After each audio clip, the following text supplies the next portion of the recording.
విజయవాడలోని రామలింగేశ్వర నగర్ ప్రాంతంలో పారిశుద్ధ్యం, ఆరోగ్యం, నిత్యావసరాల పంపిణీపై ప్రభుత్వం దృష్టి పెట్టింది. పరిస్థితులను చక్కదిద్దేందుకు ప్రభుత్వం ప్రత్యేక బృందాన్ని ఏర్పాటు చేసిందన్నారు ఎమ్మెల్యే గద్దె రామ్మోహన్. క్షేత్రస్థాయిలో సహాయక చర్యలను పరిశీలించారాయన. సాధారణ పరిస్థితులు వచ్చే వరకు నిరంతరం పర్యవేక్షిస్తామన్నారు ఎమ్మెల్యే.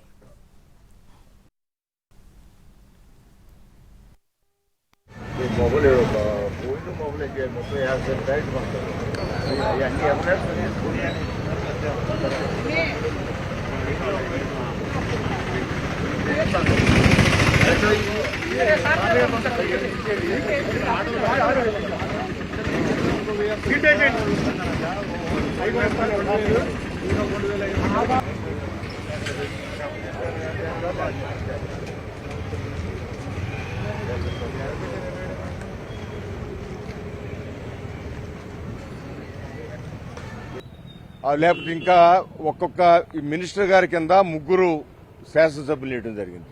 అదేవిధంగా ఒక కలెక్టర్ గారి కింద ఐఏఎస్ కింద ముగ్గురు సబ్ స్టాఫ్ వేయడం జరిగింది. వీళ్ళందరూ కూడా ఇక్కడ పబ్లిక్ ఏది కోరితే అది తక్షణం తెచ్చింది. మంచినీళ్ళు కావండి మంచినీళ్ళు, పాల ప్యాకెట్లు కావండి పాల ప్యాకెట్, భోజనం, అదేవిధంగా పొద్దున్నే బ్రేక్ఫాస్ట్, సాయంత్రం డిన్నర్, ఈ విధంగా అందరూ. అంతేకాకుండా ఇవాళ నీళ్లు వచ్చాయి. ఆ నీళ్లని లాగటానికి 40 HP 70 HP రాష్ట్రం నలుమూలల నుంచి కూడా పోగు చేసి వాళ్ళ